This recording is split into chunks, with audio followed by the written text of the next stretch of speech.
Gandrung lawan loro ireng sing ora trima Kakang Kakrasana ditantang wani dadi geger dadi gelut. Pertama-tama Kakang Kakrasana kuwi menang bareng saya suwe. Kakang Kakrasana kalah. Tiba babalan Kangsa Dewa oleh ora mok tulungi aku kowe kelangan dulur. Nggih.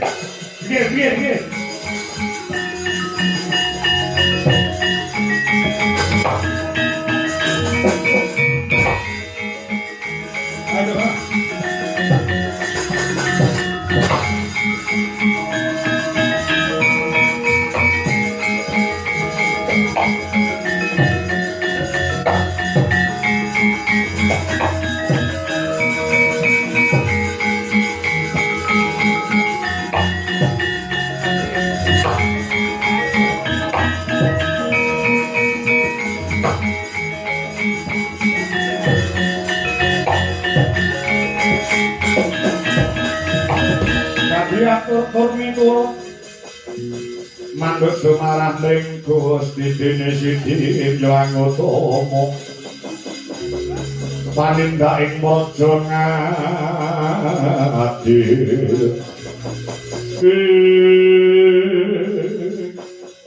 Kakang Kakrasana ampun Mas Patos sing penggalih Kakang Kakrasana ingkang rayi kula pun Narayana Krida Brata siaga badhe asung panggantu dhumateng paduka Kakang Mas. Kangsa Dewa. Mas Padakna cumara teng cakra iki bakal budhake nyawamu dhewe iki.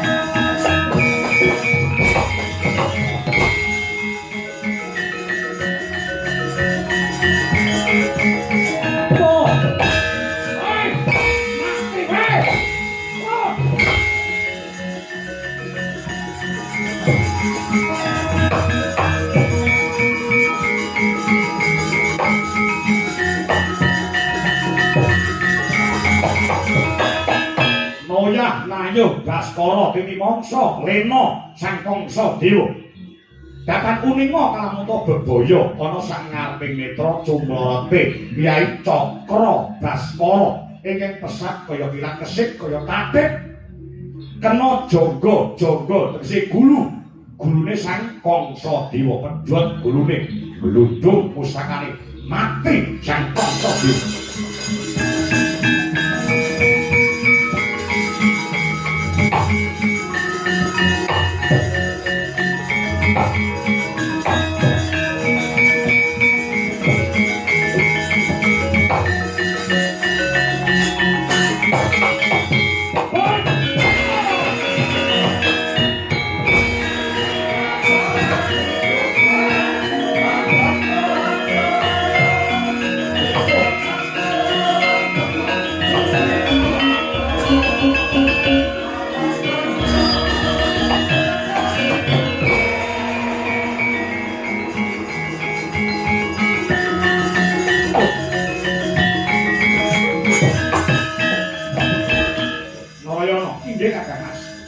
Wis sing nulungi aku nggih matur nuwun.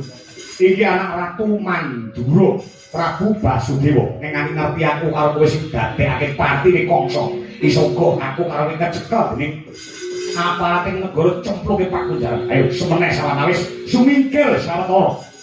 Ngancik mangsa kasonga iki aku ana petung karo kowe. Ayo mrodo nyisih saka pancen gak konangan karo sing kawok gak Mandura.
Ora sah dadak minggak-minggok tembungku mara gage kowe pirang-pirang sasi ora mulih nyang Widara Kandhang kaya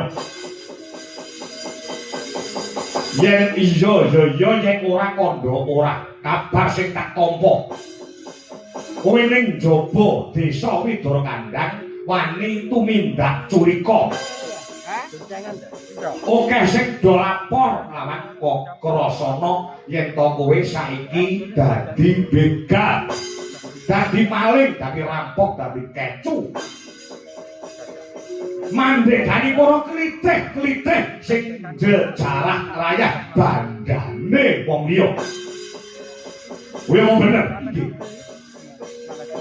Kaluhuran sabdanipun Kakang Mas Krasana menika ingkang kula tindakaken kula nembe dados begal netepi dharma. Dharma apa? Dharma ingkang kula sandhang. Awit nadyan to kados pundi kemawon negara Mandura menika katingalipun negara sing merdika. Ning tasih kathah para kawula-kawula ingkang keserakat gesangipun arep mangan sega wae rekoso. Mula kula tumindak dados begal rampok kecu rasa manunggalipun boten kangge kula piyambak. Hasil anggen kula dados rampok kula waradenaken dumateng para kawula. Ingin gesangipun wonten sak ngandhape garis kemaratan. Apa kowe njogene ilat kiwa teneng? Apa kowe duweni alasan nika jenenge ngrebut bondone wong liya kuwi ora becik, ora apik. Mula kowe nek nggugu aku selaku dadi kakangmu. Lereno. Tumindakku sing kaya mangkono. Nyuwun pangapunten Kakang Mas. Dereng rampung dharma ing kula sandhang. Tasih kathah para kawula utamanipun ing gesang wonten ing tapel wates utawi perbatasan negari Mandura. Ing tasih keserakat gesangipun gelem leren ora? Mboten, gelem leren ora? Mboten. Nek kowe ora gelem leren kuwi ngreget-ngregeti jeneng Widara Kandhang. Nek ngono kowe rasane kene minggat to.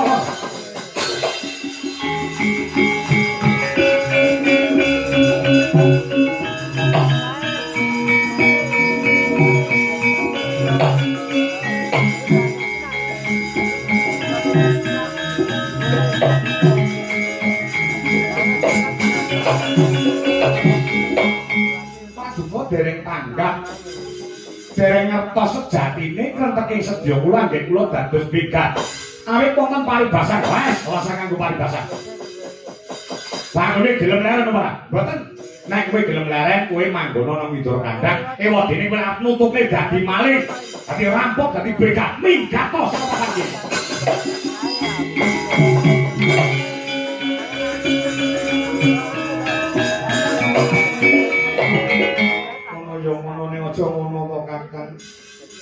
Wong jenenge karo dulur kuwi ning ngandani kena ning aja bengok-bengok. Aja disentak-sentak. Noyono ora manut karo aku. Iya aku ngerti karepmu apik ning carane sing kleru. Kowe malah ngelokne aku, malah ngelokne aku. Nek kowe minggat kok ning Noyono. Aku ya lunga.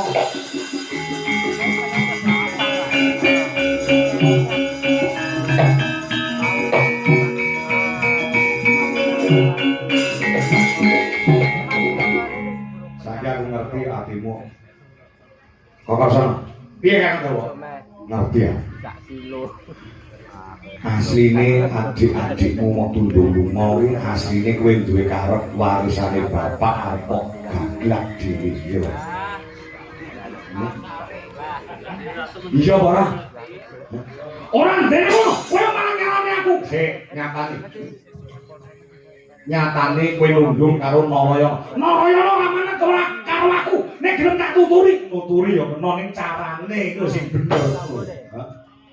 Wong nuturi kok bengok-bengok nude-nude ning ngarepe mripat.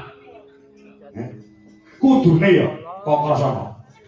Narayana iki gene wong asik 2 dina apa 3 dina, ya ta. Wekasane nek wis lara matine bar adus dijak ngopi bareng. Nang pendopo mburi pendopo cilik kae ngarep dapur kae, al delok TV nyetel YouTube. Dikandani alon-alon. Ngene lho, nek tumindak dadi BK kuwi bakal iso ngene. Mergo iki lek pengen iki kok bakal iso ngene. Nah, wekasane lek kowe gelem ngene, iki kok bakal dadi ngene. Kudune diomongi alon-alon. Ora kok digetak-getak kaya ngono kuwi. Kowe gelem dirasani karo kanggo teparo. Adik-adik ndonga. Kowe mending ngalap warisane wong tuwa. Iya. Lah iya. Prayogane cah loro jak mulih dikandani alon-alon. Nek ngono aku njaluk tulung karo kowe. Njaluk tulung apa? Cah loro jak mulih ning widul kandang. Aku neh to. Wis ngongkon aku wae rokok ya tau nukokke. Iya. Mul. Sing tuwek dhewe kowe sak rombongan. Iya. Cah loro jak mulih nek gelem aja kebungan, nek ora gelem aja susah. Yo.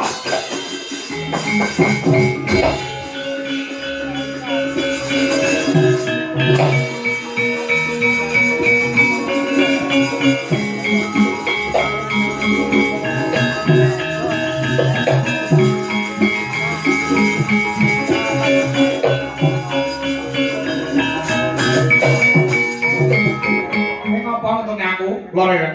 Aku melu kowe. Aku dadi maling. Aku dadi rampok.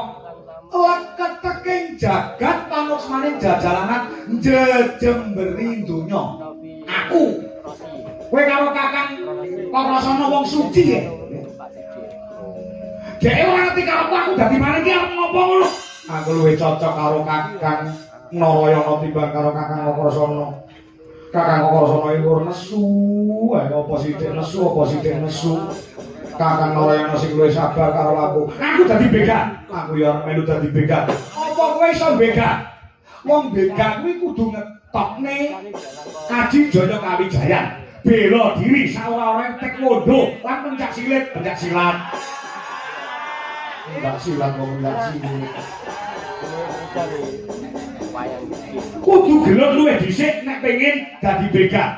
Nek miturut panjenengan ngono monggo ning tumrape lara ireng beda.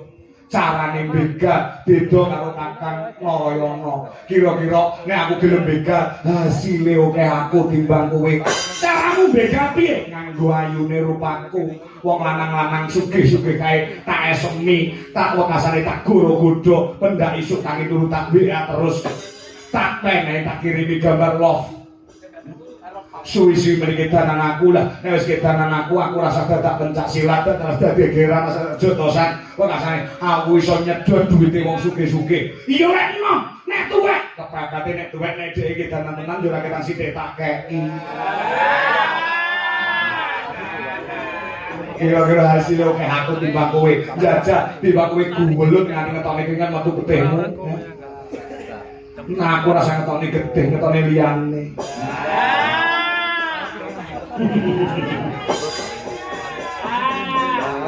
Kira hasilnya luwih aku mau ngongkang mari basane. Oke lho wong wedok saiki sing model kaya aku ngene iki. iso kula makono mobil apik.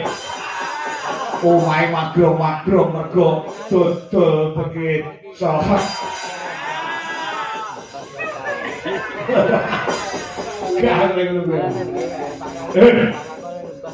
Loyo, aku sing tekun.